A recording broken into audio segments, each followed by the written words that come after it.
Nah, bagaimana kehidupan politik Indonesia pada awal kemerdekaan? Kehidupan politik Indonesia pada awal kemerdekaan bisa kita lihat dari sisi internal dan eksternal. Dari sisi internal, hal ini terlihat dari sistem pemerintahan Indonesia yang belum menemukan posisi yang pas, di mana pada awal pemerintahan Indonesia, negara Indonesia menerapkan sistem presidensial, yaitu seorang presiden diangkat ditunjuk menjadi kepala negara sekaligus kepala pemerintah. Tapi kemudian sistem ini berubah menjadi sistem parlementer. Selain itu, masalah yang dihadapi dalam sistem pemerintahan adalah perbedaan ideologi. Nah, perbedaan ideologi ini kemudian menimbulkan persaingan politik antara kelompok nasionalisme, agama, sosial, dan komunis. Untuk mendapatkan kursi dalam pemerintahan dari sisi eksternal, masalah yang dihadapi oleh bangsa Indonesia adalah setelah proklamasi kemerdekaan 17 Agustus 1945, Jepang tidak semerta-merta langsung meninggalkan Indonesia. Akan tetapi, Jepang masih mempertahankan masa status quo-nya di Indonesia, yaitu masa kekosongan kekuasaan sambil menanti penyerahan wilayah Indonesia ke tangan sekutu. Akan tetapi, kedatangan sekutu ke Indonesia tidak langsung menyebabkan Indonesia itu lepas dari pengaruh Jepang, melainkan menimbulkan sebuah masalah yang baru. Kenapa demikian? Karena kedatangan sekutu Indonesia bersama dengan pasukan Nika atau Anti-Civil Administration, pasukan sipil Hindia Belanda. Nah, selain itu, masalah yang dihadapi dalam politik eksternal adalah proses pengakuan kedaulatan dari pihak Belanda yang sangat sulit didapatkan oleh Indonesia, sehingga Indonesia harus berusaha keras dengan melakukan diplomasi untuk mendapatkan pengakuan kedaulatan yang butuh dari Belanda.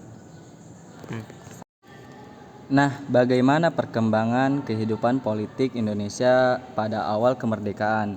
Jadi setelah proklamasi kemerdekaan 17 Agustus 1945, bangsa Indonesia melalui pemerintahan yang sudah terbentuk pada waktu itu berusaha mengeluarkan kebijakan-kebijakan politik yang bertujuan untuk menstabilkan kehidupan politik Indonesia di awal kemerdekaan, terutama dalam sistem pemerintahan. Meskipun sistem pemerintahan yang diterapkan masih belum sesuai seperti yang diharapkan, akan tetapi sistem pemerintahan tersebut dapat membawa Indonesia sampai kepada pangkuan kedaulatan Indonesia pada tanggal 27 Desember 1949. Di sisi lain, dalam sistem pemerintahan, pemerintah berusaha untuk melengkapi struktur pemerintahan yang mana pada awal kemerdekaan Indonesia antara legislatif, eksekutif, dan yudikatif itu masih belum terbentuk sempurna, dan juga lembaga serta alat kelengkapan negara yang mana pada waktu itu Indonesia juga sedang menghadapi agresi militer Belanda 1 dan 2 serta menghadapi ancaman rongrongan dari dalam, yaitu pemberontakan penyebab Indonesia harus memiliki kelengkapan negara yang kuat terutama dalam sistem pertahanan. Maka oleh sebab itu, dalam perjalanan lembaga dan alat kelengkapan negara menjadi PR bagi pemerintahan yang baru terbentuk. Nah, dalam sistem pemerintahan Indonesia adalah dalam sistem pemerintahan Indonesia setelah sidang PPKI pada tanggal 18 Agustus 1945, Indonesia menerapkan sistem presidensial di mana Insinyur Soekarno diangkat menjadi presiden didampingi oleh Muhammad Hatta sebagai wakil presiden. Pada tanggal 16 Oktober 1945, keluar maklumat Wakil Presiden nomor 10 tentang perubahan tugas dari KIN B yang mana dibentuk bertugas untuk membantu Presiden dalam melaksanakan tugas-tugasnya. Akan tetapi, setelah keluar maklumat Wapres nomor 10 tanggal 16 Oktober 1945, maka kini P berubah fungsi menjadi sementara. Selain daripada melaksanakan tugas-tugasnya untuk membantu Presiden sejak saat itu, maka Indonesia menerapkan sistem parlementer Indonesia. Nah, pada tanggal 11 November 1945, parlementer mengeluarkan maklumat nomor 5 yang mengangkat Sultan Syahrir sebagai Perdana Menteri pada tanggal 14 November 1945. Sekutu mendarat bersama Nica di Indonesia. Nah, setelah mendaratnya sekutu di Indonesia, Kabinet Syahrir yang sudah terbentuk berupaya untuk melakukan diplomasi dengan Belanda untuk mendapatkan pengakuan kedaulatan dari Belanda melalui perundingan Linggarjati. ID pada tanggal 3 November 1945 keluar lagi maklumat Wakil Presiden nomor 10 tentang pembentukan partai politik.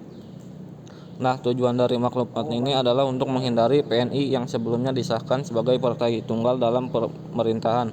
Akan tetapi dampak dari keluarnya maklumat Wapres nomor 10 tanggal 3 November 1945 ini, maka Indonesia menerapkan sistem multipartai di dalam parlemen.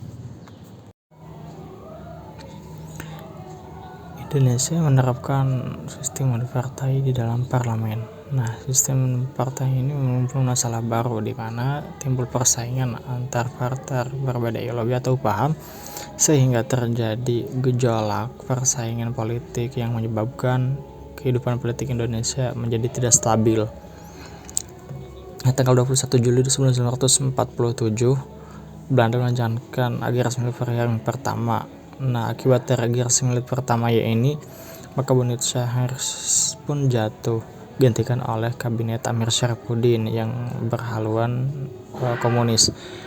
Kabinet Amir Syarifuddin pun melaksanakan tugasnya, yaitu dengan melakukan diplomasi dengan Belanda. Nah, agresi militer pertama pun diakhiri dengan dilaksanakan perjanjian Renville.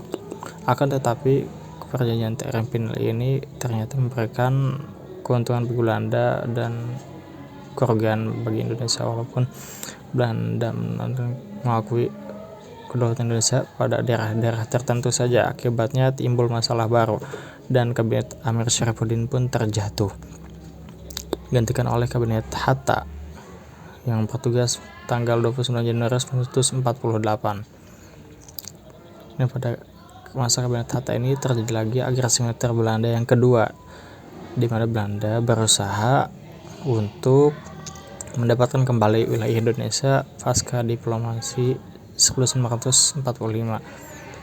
Pada tanggal 19 Desember 1948 Belanda melancarkan agresi yang kedua dengan menangkap sejumlah petinggi-petinggi dan menangkap sejumlah tokoh negara Indonesia, diantaranya adalah Soekarno-Hatta, yang kemudian merekomendasikan Kabinet Hatta bertahan hingga terlaksananya konvensi Meja Bundar dan pengakuan kedaulatan pada tanggal 27 Desember 1949. Nah, sistem parlementer ini bertahan hingga keluarnya dekret Presiden 5 Juli 1945. Dalam struktur pemerintahan bisa kita lihat dari sistem pemerintahan yang diterapkan oleh Indonesia pada awal kemerdekaan pada sistem pemerintahan presidensial yang diterapkan pada tanggal 12 September hingga 14 November 1945, di mana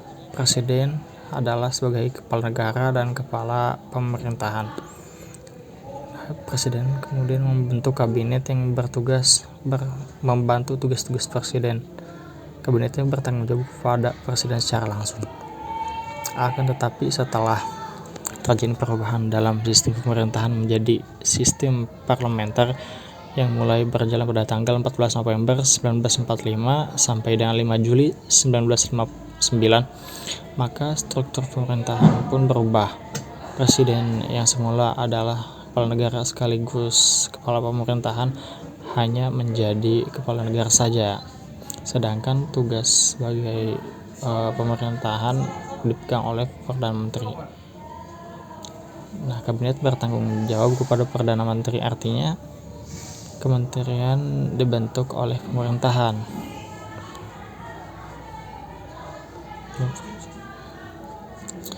Dalam bidang ekonomi, kehidupan ekonomi pada awal kemerdekaan Indonesia juga tidak sangat stabil. pada masa awal ini Indonesia menghadapi krisis ekonomi yang luar biasa hebat. Nah, adapun faktor yang menyebabkan krisis ekonomi ini bisa kita lihat dari faktor internal dan eksternal. Faktor internal yang pertama adalah karena pemerintahan belum berjalan dengan baik sehingga kehidupan ekonomi belum dapat dimaksimalkan. Selain itu, inflasi yang cukup tinggi juga mendorong terjadinya krisis ekonomi yang luar biasa hebat pada awal kemerdekaan. Kemudian ditambah lagi dengan kondisi keamanan yang tidak stabil serta kekosongan kas negara menyebabkan kondisi ekonomi kacau balau. Dari segi eksternal menyebabkan kondisi ekonomi Indonesia menjadi sulit adalah karena adanya blokade ekonomi Belanda. Akibatnya perdagangan menjadi tidak berjalan dengan baik sehingga bangsa Indonesia pada waktu itu tidak memiliki devisa, dan memang tujuan dari blokade ekonomi Belanda ini adalah untuk mempersulit keekonomian Indonesia, sehingga pada saat ini Indonesia menerima tawaran Belanda untuk kembali dengan kerajaan Belanda.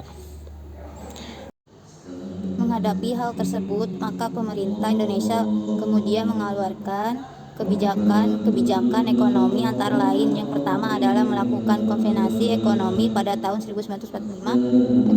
Ekonomi ini dipimpin oleh Menteri Kemakmuran Darmawan, dan hasil dari konvensi ekonomi ini dibentuknya Bulog dan Perusahaan Perhubungan Negara.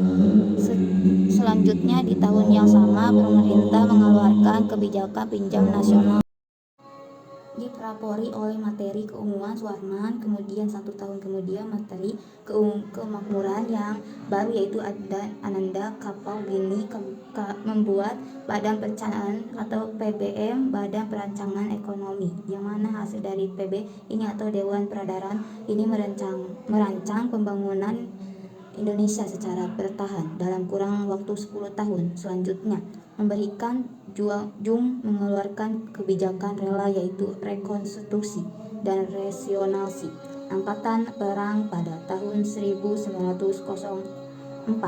8. Kebijakan ini diinisiasi oleh Muhammad Hatta.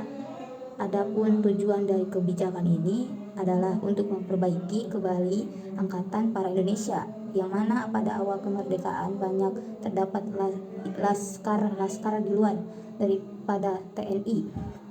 Selanjutnya, Paul Kasimo ini dipromosi oleh Menteri Keuangan atau Menteri Kebutuhan Pokok pada waktu itu, yaitu J. Kasimo antara tahun 1948 sampai dengan 1950.